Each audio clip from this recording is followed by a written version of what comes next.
Bom dia, senoras e senores. Today we are going to take a look at a new submod for Red Flood called the Portugal Flavour submod. Now, Red Flood is already a great mod with lots of content for wacky people all over the world. But we always love it when someone from their native country puts in the effort to add more flavor to a country.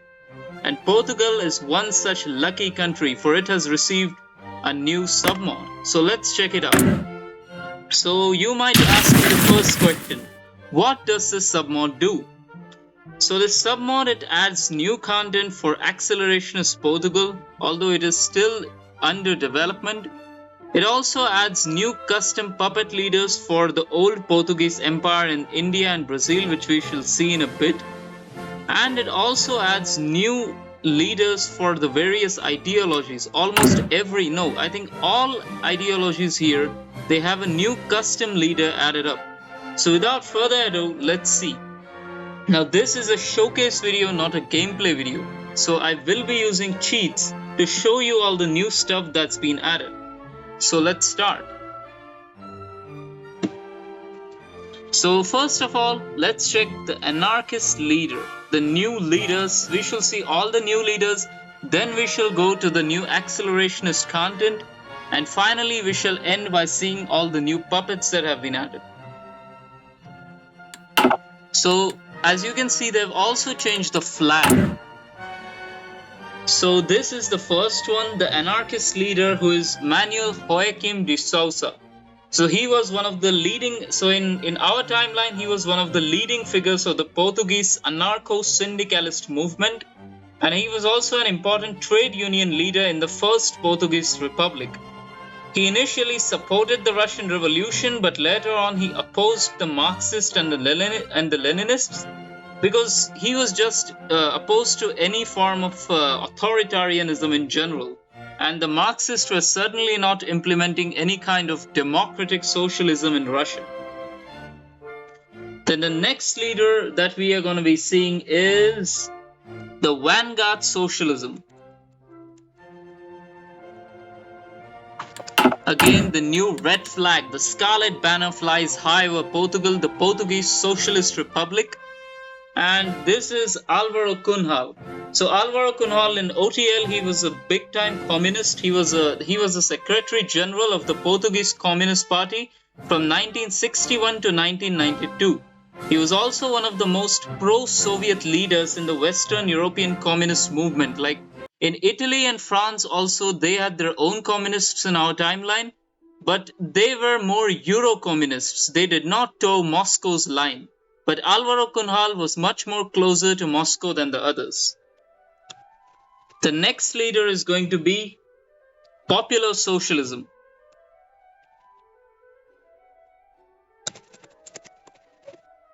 Again, a new flag, the Portuguese National Republic, and we come to Francisco Rolau Preto. Now, this is an interesting guy. So Francisco Rolau Preto started out in our timeline. He started out as a national syndicalist in the 1920s and early 1930s. Then he eventually moved on to the fascism, and he also supported Hitler and the Nazis throughout World War II. He really regarded Hitler in high regard. But towards the end of World War II, he became disillusioned with Nazism, and in 1945, he literally changed his views completely and said, quote, "Neither the glorious clarions of nationalist mysticism nor the powerful social projections of Nazism can make us forget what Nazism represented, the deception of the revolutionary hopes that gave birth to the devil known as National Socialism." And that is our boy Rolau Prieto. Moving on, let's see progressivism. Now the flag has been changed to the default Portuguese Republic, and here we got Alfonso Costa.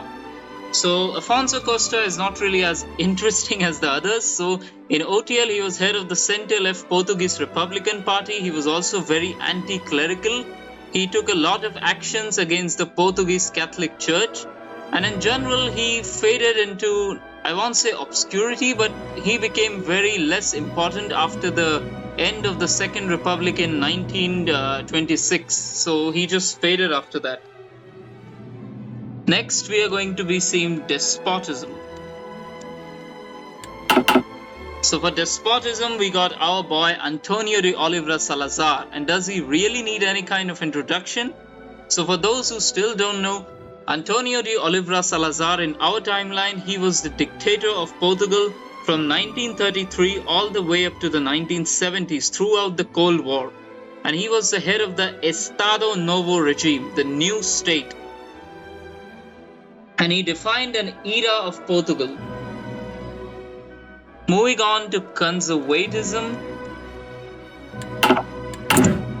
And we got Oscar Carmona. So OTL, Oscar Carmona was the person who took down the Second Republic in 1926. And he was the dictator of Portugal from 1926 to 1951. However, from 1933 onwards, he was completely dominated by Antonio de Oliveira Salazar. And so he was effectively the dictator of Portugal from 1926 to 1933. He was a military dictator. And now finally we come to the accelerationist leader, and he has some custom content too. And that's the new flag, 2 candles, Jesus Christ. And the name has been changed to the Portuguese Empire. And this is Almada Negreiros. So again, in OTL, he was a kind of futurist with very powerful beliefs, but the futurist movement was not really that significant in our timeline, so he was not as important. But here, the Grupo de Tavares, it is very powerful, and the accelerationists have taken over government. Now, let's see what content they have. We will have to wait for a few days for it to pass. This is a cute little event for introducing the content that he has. Cat.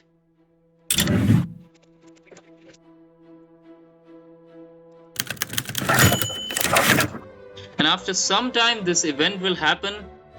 As Francisco looked at the news, he could not believe it. Spain, España, the most morale enemy of Portugal, had fallen into radicalism, and whatever came next would definitely affect Portugal's position. As he calmed down, he could not disperse his most stoic thoughts. What would come next?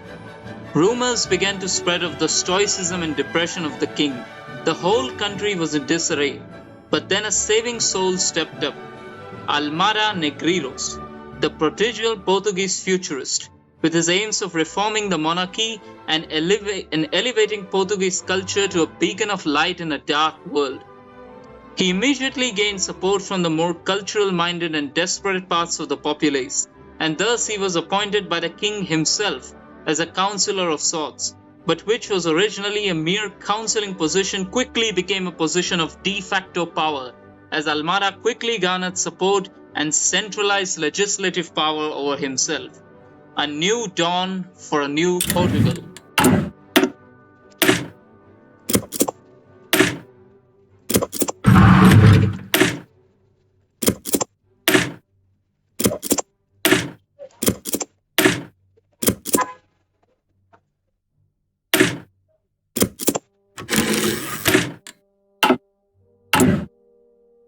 So now I've done all the prerequisite events, so let us see the new puppet leaders for the Portuguese Empire. So Brazil and India. And the mod also has custom puppet leaders for parts of China, but I will leave that up to you because what's the fun if I show you everything? So, Reino Tropical do Pindorama. It is ruled by Duarte Nuno de Braganca of the Braganca royal family. Oligarchic madness. So this is when the Portuguese Empire reclaims Brazil, and now we shall see India. Reino Puranico da India. It is led by Dalbir Chima and they are accelerationists. And before I close the video, let me check something. I also think there are some custom leaders. Oh no. Okay, so for accelerationism, this is the content that this mod has. So if you want to LARP as the Neo-Portuguese Empire in the world of Red Flood, then this mod is a must play. So have fun and bom dia!